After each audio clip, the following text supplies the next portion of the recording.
جن کے تصدق سے اللہ کو نے ہم کو ہر دن سے مدد ہے.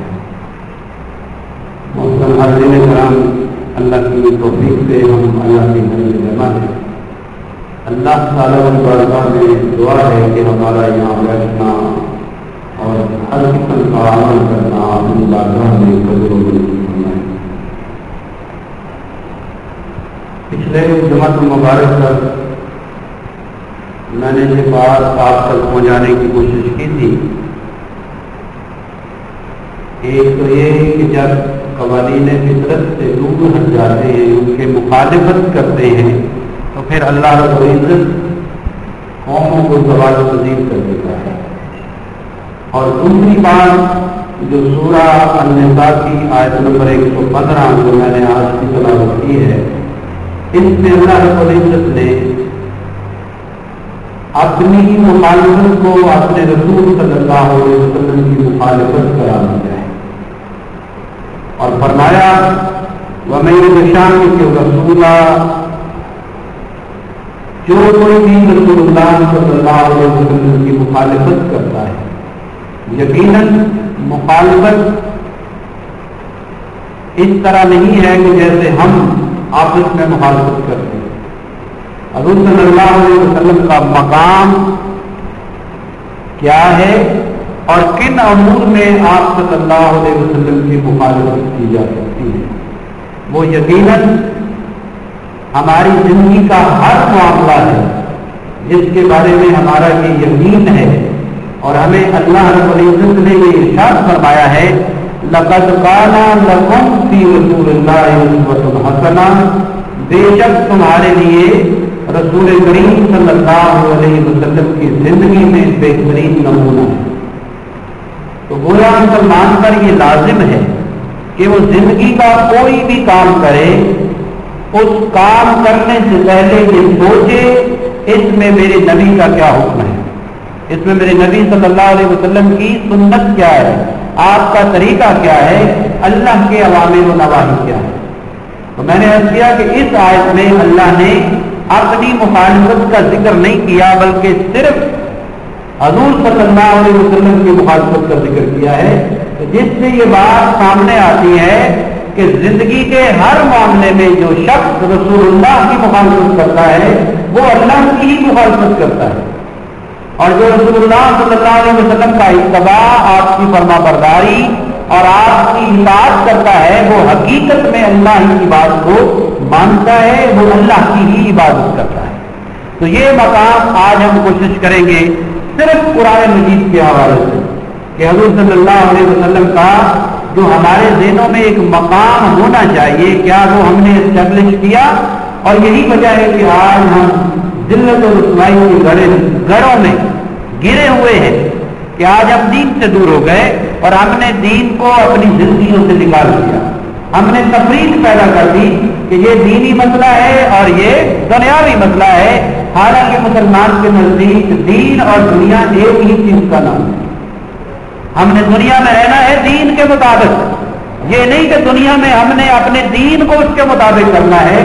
جیسے اللہ نے دین کو ارشاد فرمایا ہے، ہمیں عطا کیا ہے، ہم نے اس کے مطابق رہنا ہے. اور کب وہ مخالفت کرتا ہے؟ اللہ فرماتے ہیں من بعد ما تبین له الهدى، جب اس کے سامنے ہدایت واضح ہو گئی.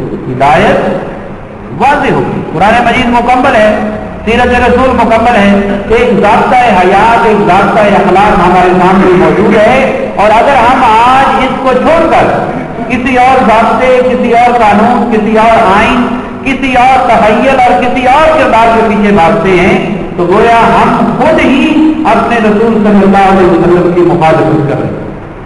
اور جب ہدایت واضح ہو جائے، اگر 1400 سال بعد بھی مسلمانوں کے لیے ہدایت واضح نہیں ہوئی تو پھر ہے ان پر یہ لائبریریاں کتابیں لکھ لکھ کر بھر دینا، اتنے بڑے بڑے علماء اور اماموں کا پیدا ہو جانا، اتنے بڑے بڑے فقہاء نے جو تمام مسائل ہمارے سامنے نکال کر رکھ دیے ہیں، فتاوی رضویہ، فتاوی عالمگیریہ، کتنے فتاوے جو ہماری زندگی کے اوپر انہوں نے محنتیں کر کے ہمیں مسائل سے آگاہ کر دیا، ہدایت ہمارے سامنے رکھ دی۔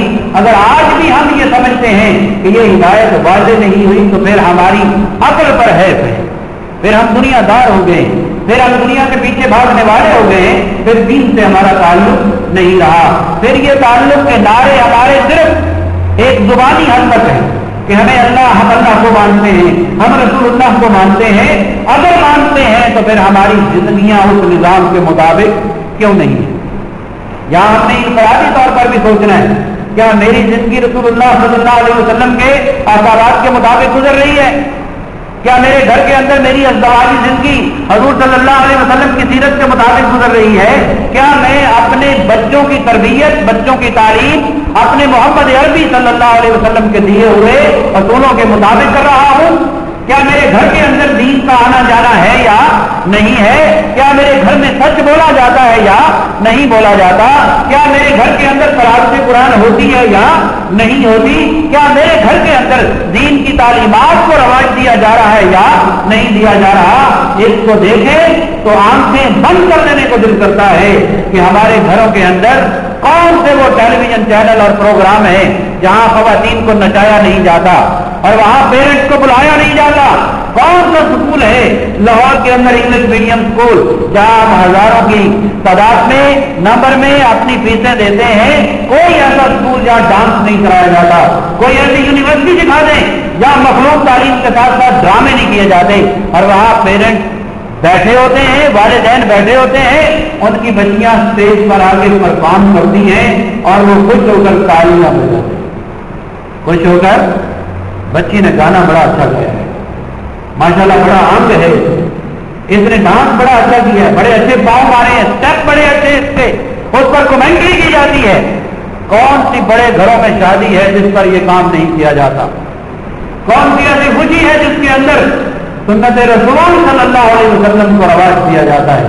کون سا ایسا ہمارا فنکشن ہے جس کے اندر شیطانی کام نہیں رحمانی کام کیے جاتے ہوں؟ تو ہمیں دیکھنا یہ ہے کہ ہم انفرادی طور پر کیا رسول صلی اللہ علیہ وسلم کی مخالفت نہیں کر رہے؟ ہم دوسروں کی بات کا برا بھلا کہتے ہیں، وہ اس لیے کہ اگر بڑے ٹھیک ہو جائیں گے تو چھوٹے خود بخود ٹھیک ہو جائیں گے، وہ ایک نظام قدرت ہے، اس لیے ہم ان کو ٹھیک کرنے کی شاید اتنی استطاعت نہیں رکھتے جتنی جن کے پاس طاقت ہے وہ رکھتا ہے۔ تو اللہ نے فرمایا کہ جب ہدایت واضح ہو جائے اور پھر کوئی رسول اللہ کے مخالف کرے اور پھر وَيَتَّبِعْ غَيْرَ سَبِيلِ الْمُؤْمِنِينَ، یہاں تک ہم نے بات کی تھی، اور مومنین کس راستے پر چلے ہیں، اور مومنین کس راستے پر چلتے آ رہے ہیں۔ کچھ ہمارے علماء نے لکھا، مفسرین نے لکھا، یہاں مومنین سے مراد صحابہ کرام ہیں۔ کون ہے؟ صحابہ کرام رضوان اللہ علیہم اجمعین، یعنی جو لوگ آج صحابہ کرام کے طریقہ زندگی سے دور چلتے ہیں اور مومنین کے راستے سے ہٹ کر، صحابہ کے راستے سے ہٹ کر کوئی اور راستہ اختیار کرتے ہیں۔ کیا صحابہ نے حکومت نہیں کی؟ کیا صحابہ نے شادیاں نہیں کی؟ کیا صحابہ نے ازدواجی زندگی نہیں گزاری؟ کیا صحابہ نے جہاد نہیں کیا؟ کیا صحابہ نے جمعے کے خطبے نہیں ارشاد فرمائے؟ کیا صحابہ نے رضوان اللہ علیہ اجمعین لوگوں کی تربیت نہیں کی؟ تو وہ کون سے مسائل تھے جو صحابہ بتاتے تھے؟ ان پر کبھی ڈسکس کسی نے کیا کہ وہ جمعے کے خطبے کون سے جمعے کے خطبے تھے؟ کیا وہاں، کیا میں اب کہوں لفظ استعمال نہیں کرنا چاہتا، وہ کون سی جناب شارٹ کٹ طریقے بتاتے تھے کہ اگر یہ آپ نے عمل کر لیا تو کل کا سورج تمہاری کامیابی کا سورج نہیں؟ ایسا کوئی شارٹ کٹ طریقہ صحابہ نے نہیں بتایا ہوگا، یقیناً ان کی تقاریر، ان کی اصلاحی تقاریر ہوں گی، اپنے بھائیوں کی اصلاح کرتے ہوں گے، تو اللہ نے فرمایا جو ہدایت کے بعد اور پھر مسلمانوں کے جمیع مسلمانوں کے راستے سے جدا ہو جاتا ہے، الگ چلتا ہے، اور میرے